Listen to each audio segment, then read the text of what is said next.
सुबह के 8 बजे और अभी हम जा रहे हैं हॉट पार्क। तो बस अब मैं वहीं पर जा रहा हूँ हॉट पार्क में। हालांकि वहाँ पे शायद वहाँ पे शादी हुई है नई, तो कुछ लोग वहाँ पर फ़ोटो खिंचाने आए शायद, और जो ब्राइड और ग्रूम है वो भी फ़ोटो निकालने आए वहाँ पर। दिखाता हूँ मैं आपको, क्योंकि ये लोकेशन इतनी अच्छी है कि यहाँ पर फिल्मों की शूटिंग तो होती ही है, लेकिन ज़्यादातर तो मैंने यहाँ पर वेडिंग फ़ोटो शूट ही होते हुए देखा है।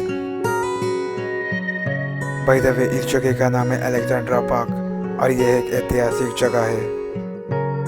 अलेक्जेंड्रा पार्क बेसिकली एक यूनिक हेरिटेज साइट है जहाँ पर आपको सिंगापुर के वायलेंट पास्ट के अवशेष मिलेंगे। वैसे तो सिंगापुर एक गर्म देश है, लेकिन आज क्लाइमेट वाकई में काफ़ी कूल है।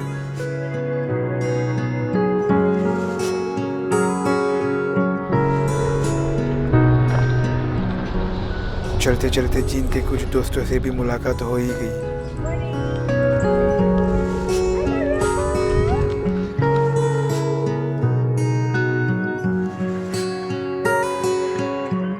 Alexandra Park actual में एक वंडरफुल एग्जाम्पल है of a colonial residential estate. ये एस्टेट अलेक्जेंड्रा रोड से दूर है, जो कि एक वेस्ट सड़क है जिसे 1864 में बनाया गया था, और इसका नाम किंग एम्परर एडवर्ड 7 की पत्नी क्वीन अलेक्जेंड्रा के नाम पर रखा गया था।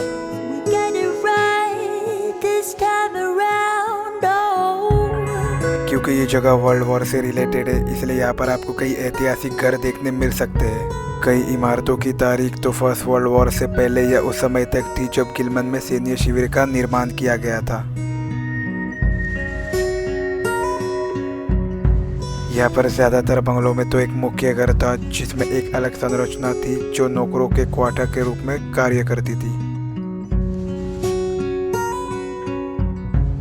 पास में ही हॉट पार्क की रोलिंग पहाड़ियों और जंगल की हरियाली और कुछ ही दूर पर कैंट्रिज पार्क के साथ आपको यह विश्वास करना ही मुश्किल होगा कि आप वाकई सिंगापुर में हो।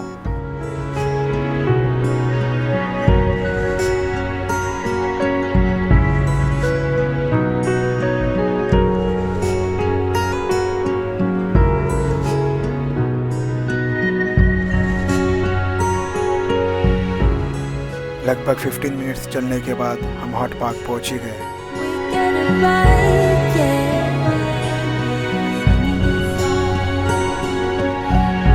हॉट पार्क बेसिकली एक 9 हेक्टेयर पार्क है जो कि सिंगापुर के साउथ वेस्टर्न पार्ट में लोकेटेड है, and it is build as the first one stop gardening lifestyle hub in Asia. Park connector, workshop area, butterfly garden, outdoor events के लिए 2 lawn और 21 थीम गार्डन्स। हॉट पार्क में बहुत कुछ है देखने लायक।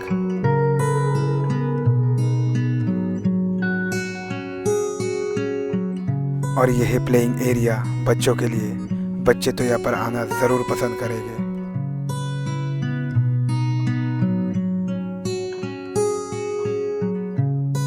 हॉट पार्क को दिसंबर 2007 में खोला गया था, लेकिन इसे आधिकारिक तौर पर 10 मई 2008 में प्राइम मिनिस्टर ली सिएन लॉन्ग ने लॉन्च किया था।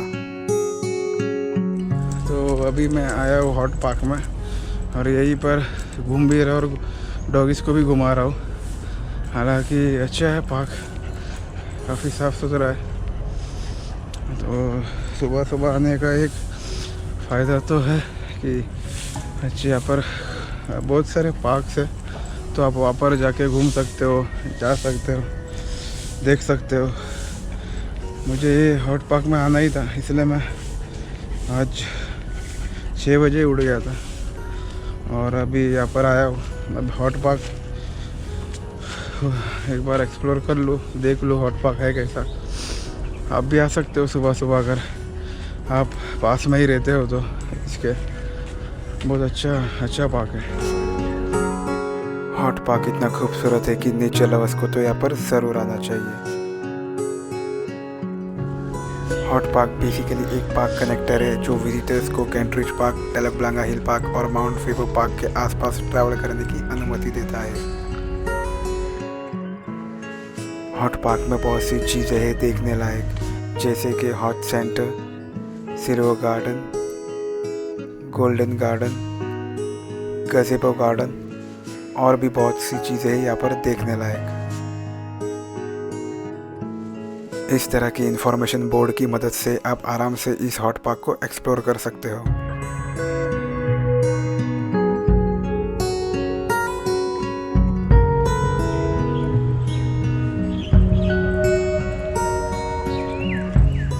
और ये है कार पार्किंग एरिया।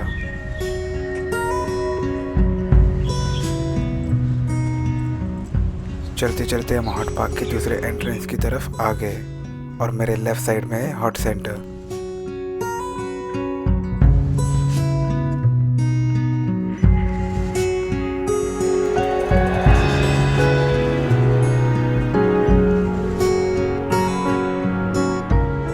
यहाँ पर वाकई में काफी शांति है।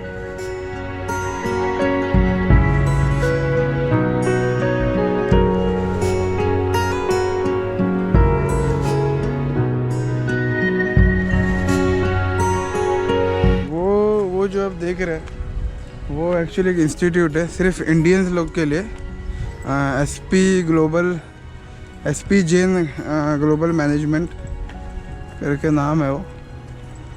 अभी अंदर तो जाने मिलेगा नहीं क्योंकि गेट बंद है, लेकिन वो इंस्टीट्यूट सिर्फ और सिर्फ इंडियंस लोग के लिए ही है और सिर्फ इंडियंस ही जाके पढ़ सकते हैं, ऐसा मुझे जीन जी बता रही है। हालांकि उन्हें भी कंफर्म नहीं है। SP Jain school of global management basically एक प्रमुख ऑस्ट्रेलियाई बिजनेस स्कूल है जो बिजनेस एजुकेशन में अपने डिसरप्टिव इनोवेशन के लिए जाना जाता है। इस स्कूल के दुबई, सिंगापुर, मुंबई और सिडनी जैसे शहरों में परिसर है and is renowned for running its global business programs across the cities.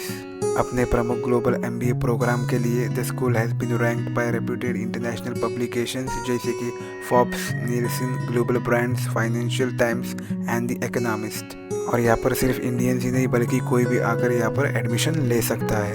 और मेरे सामने अच्छे घर हैं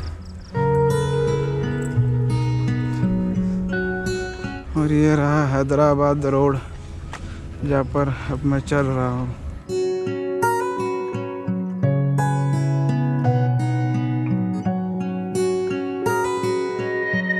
यहाँ पे अच्छे अच्छे घर है, जैसे मैंने पहले भी कहा था पुराने ज़माने वाले घर है ये। 1940 से लेके 1930 से लेके यहाँ पर बंगले बने हुए जो काफ़ी पुराने। चलते चलते मुझे आखिरकार घास में सांप भी दिखाई दिया।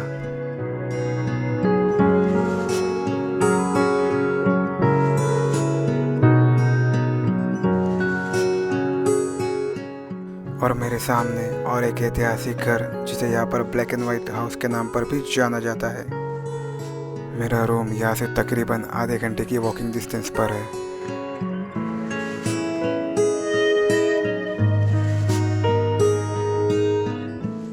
अलेक्जेंड्रा पार्क वाकई में एक खूबसूरत जगह है। एक बात बता दूं दोस्तों कि यहाँ पर जो घर आप देख रहे हो हालांकि कुछ ब्रिटिशर्स का भी है यहाँ पर जो रह रहे यहाँ पर, लेकिन रेंट पर रह रहे। और इंडियंस का भी घर है यहाँ पर, ऐसा नहीं है कि सिर्फ विदेशी लोग रह रहे यहाँ पर। हाँ, इंडियंस भी यहाँ पर रह रहे। और मैंने देखा है कि उनके काफ़ी बंगलोज है यहाँ पर, वो भी यहाँ पर रहते हैं।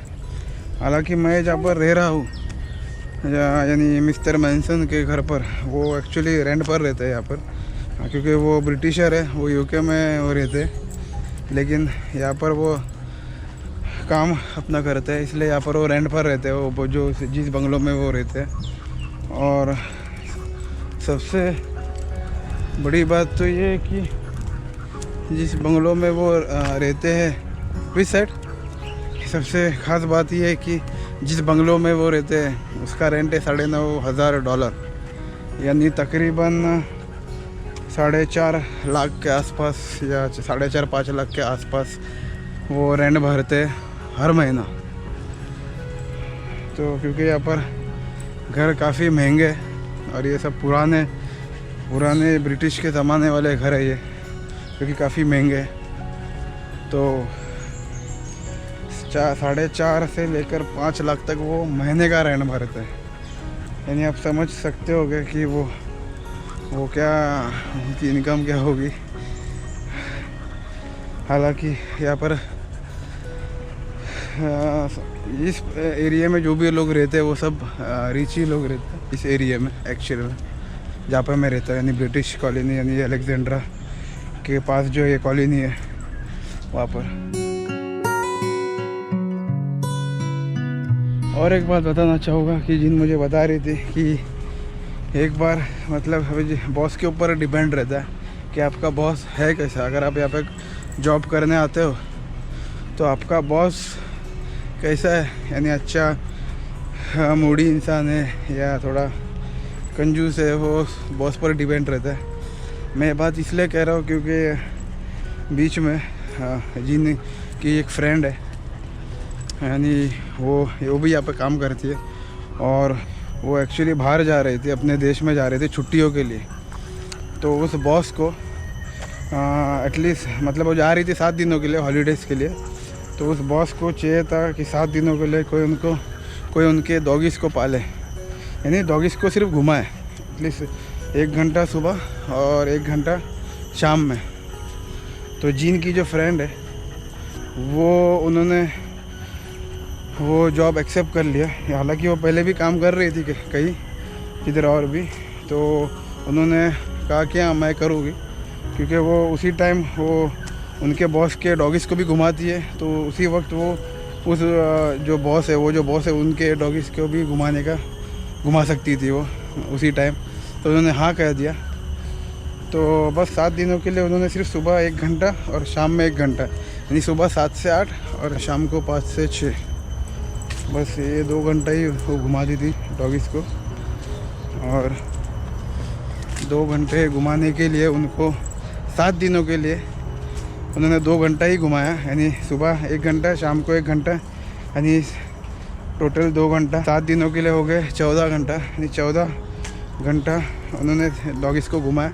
और 7 दिनों के लिए उन्हें जो सैलरी मिली वो थी $600, यानी तकरीबन 30,000 रुपये, जो कि काफ़ी ज़्यादा थे। वो भी सिर्फ 2 घंटा दिन में घुमाने के लिए 30,000 रुपये 1 हफ्ते के लिए। तो डिपेंड करता है आपका बॉस कैसा हो। अगर आप यहाँ पर आते हो काम करने के लिए तो यहाँ पे काफ़ी अपॉर्चुनिटीज़ है। यहाँ पे बहुत से इंडियंस भी है और आपको लगेगा भी नहीं कि आप इंडिया में, आप सिंगापुर में आए हो। जब तक आप बिल्डिंग, स्काई लाइन हो गए, रोड्स हो गए, सड़कें हो गए या घर हो गए, जब तक आप वो नहीं देखते हो तब तक आपको लगेगा नहीं कि आप सिंगापुर में हो। क्योंकि यहाँ पे काफ़ी ज़्यादा इंडियंस है, इंडोनेशियंस है, मलेशियन है और फिलिपिनोज है। तो अगर आपको यहाँ पर जॉब करने का प्लान बना रहे हो तो आ सकते हो आप यहाँ पर। यहाँ की सरकार काफ़ी अच्छी है और इंडियंस की तो काफ़ी धूम है यहाँ पर बहुत चेन्नई के लोगों को तो मैंने बहुत देखा है यहाँ पर, और कुछ पंजाबी भाइयों को भी देखा है मैंने। अगर आप आना चाहते हो यहाँ पर तो ज़रूर आइएगा, यहाँ पर अच्छी अपॉर्चुनिटी है जॉब के लिए।